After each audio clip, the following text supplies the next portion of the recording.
આજે પાનેજ તાલુકા પંચાયતની અંદર અમે અપક્ષ ઉમેદવારી કરવા આવ્યા છે અને અમને અમારા વિસ્તાર પર વિશ્વાસ છે કે ગઈ વખતે છોટાઉદેપુર જિલ્લાની તાલુકા પંચાયતની સૌથી હાઈએસ્ટ લીડ પાનેજ તાલુકા પંચાયતની હતી. 1745ની લીડ હતી.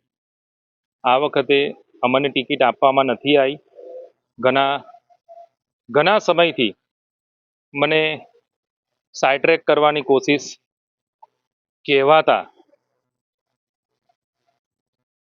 નેતાઓ કરી રહ્યા છે, એટલે આજે મેં અપક્ષ દાવેદારી નોંધાવી છે અને મને વિશ્વાસ છે, મારા વિસ્તારની જનતા પર વિશ્વાસ છે કે મારી જીત નિશ્ચિત છે અને લીડ પણ નિશ્ચિત છે.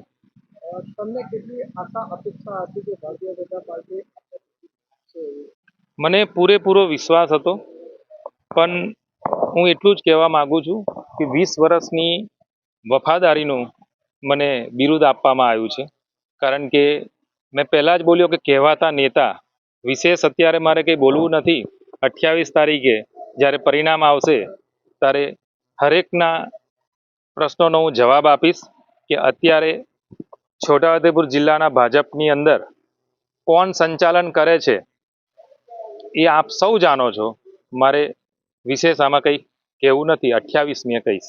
એટલે પક્ષની નારાજગી તમને ચોક્કસ મજબૂત નારાજગી, કારણ કે વફાદારીની જગ્યા નથી.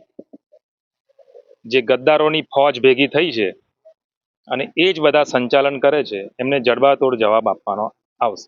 આમ તો ખરેખર જ્યારે ટિકિટની વાત હોય કે ભાજપનો એક નિયમ હોય છે કે ટિકિટ મળે કે ના મળે પક્ષ સાથે વફાદાર રહેવું. બિલકુલ.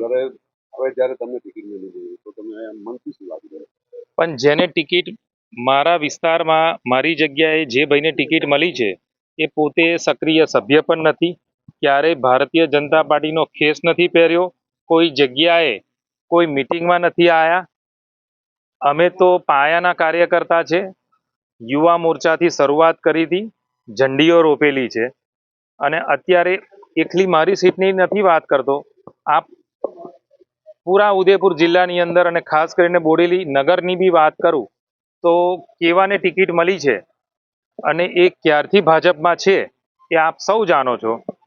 એટલે હવે એ જે મોદી સાહેબનું સૂત્ર હતું કે કોંગ્રેસ મુક્ત ભારત, એની જગ્યાએ કોંગ્રેસ યુક્ત ભાજપ ઉદયપુર જિલ્લાનું થયું છે અને કોંગ્રેસના જ કહેવાતા નેતાઓ આ ટિકિટોની વહેંચણી કરી રહ્યા છે. એની સામે મારો વિરોધ છે.